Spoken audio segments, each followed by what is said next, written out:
আজকে আমি এমন একটি উপায় বলবো যার মাধ্যমে আপনাদের শুক্র মজবুত হবে এবং আপনাদের অরাও পজিটিভ হবে। অর্থনৈতিক সমস্যায় ভুগছেন, সেখান থেকে তো বেরিয়ে আসতে পারবেনই।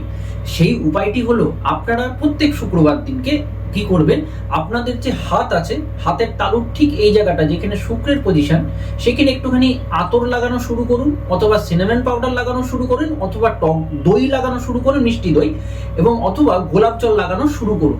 এবং লাগানো শুরু করার সঙ্গে সঙ্গে তার আগে একটা জিনিস করবেন, সেটা হচ্ছে ওখানে একটা ইনফিনিটিভ সাইন দিয়ে নেবেন। ইনফিনিটিভ সাইন অনেকটা 8 এর মতন হয়, দিয়ে তারপরে এগুলোকে লাগাবেন। লাগানোর পরে সেখানে জপ করবেন একটি মন্ত্র, সেটা হচ্ছে ওম ভার্গবায় নমঃ। এই মন্ত্রটি 11 বার করে জপ করবেন। জপ করার পরে এটি লাগাবেন, দেখবেন আপনাদের অরাও পজিটিভ হবে, অর্থনৈতিক সমস্যা দূরীভূত হবে, দেখবেন প্রেমের যে সম্পর্ক, ভালোবাসার সম্পর্ক, সেটাও কিন্তু মজবুত হবে। আমার এই উপায় বা টোটকা যদি ভালো লেগে থাকে তাহলে অবশ্যই ফলো বাটনটি ক্লিক করবেন এবং চ্যানেলটিকে সাবস্ক্রাইব করবেন। নমস্কার।